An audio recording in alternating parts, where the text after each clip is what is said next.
Hi, everybody. I hope you're all doing good.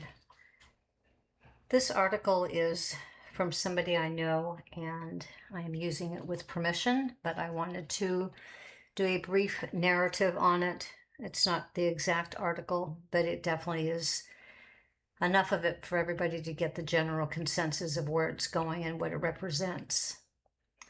It's entitled, A Waste of a Life. Temporarily, put yourself in the position of Nancy Guthrie's neighbors. Not a place I really would want to be, personally. Imagine that you're elderly, you're vulnerable. Next door neighbor was aggressively abducted and has been missing for over 4 months. Imagine the media, the vigil, the rubbernecking in the first month. Then envision the independent journalist, the looky-loos, the out-of-towners all flocking to your street over the weeks and months that follow.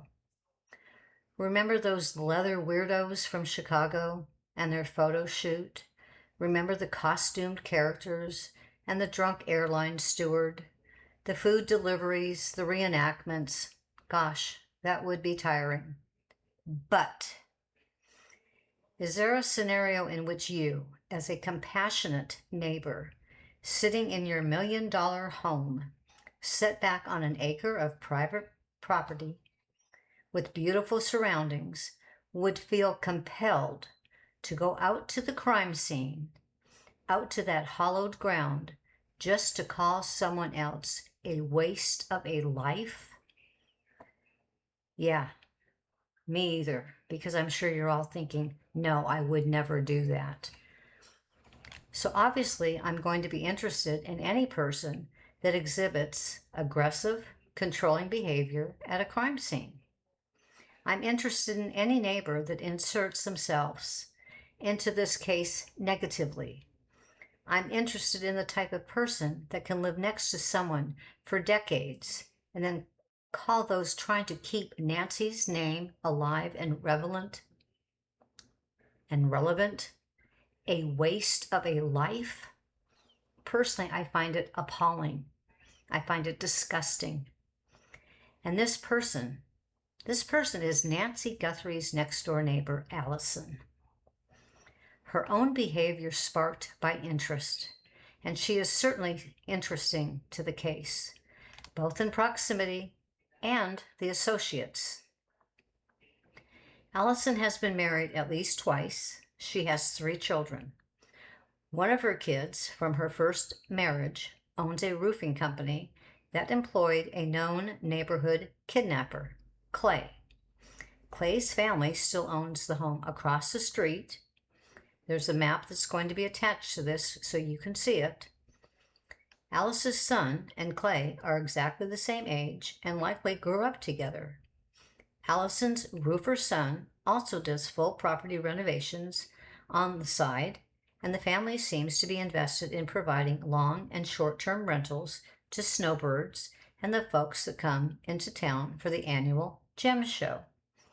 And speaking of gems, Allison's husband is heavily involved in the gems and the gem show. Maybe Allison's son's roofing company is chock full of criminals.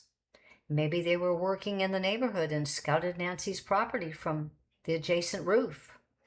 Maybe Allison wanted to acquire the house. That way she could turn it into a rental investment or have a family member take it over. Or maybe Allison arranged to have her husband's gems stolen to commit insurance fraud, and the robbers accidentally went to the wrong house and propped open the wrong back door. Or maybe there wasn't any inventory to move at the Guthrie home. Or maybe, and this is just another nasty little tidbit that is just so overwhelmed by the eyesore of a lower class individual on her high-end street that she could not resist speaking into existence that he was a waste of life. Let me rephrase this. She believes that an individual that is trying to keep Nancy Guthrie's name alive by streaming in the area of Nancy Guthrie's home, not causing any problems to the community at all, and she calls that person as a waste of life. Truthfully, I don't believe that Allison or her family are responsible for any of this. I do not believe that they have committed a crime.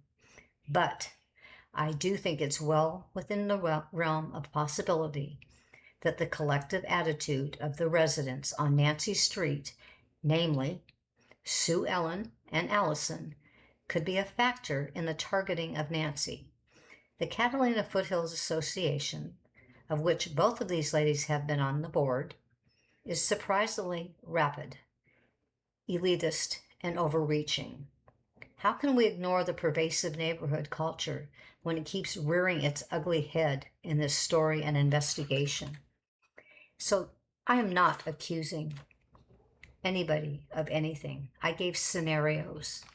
But Allison, she didn't want to be compliant with law enforcement. She didn't want them on her property. She did not want them to be in her backyard just to do a walkthrough. She was never cooperating with the authorities. So it's kind of interesting. Her husband, he loaded up his vehicle.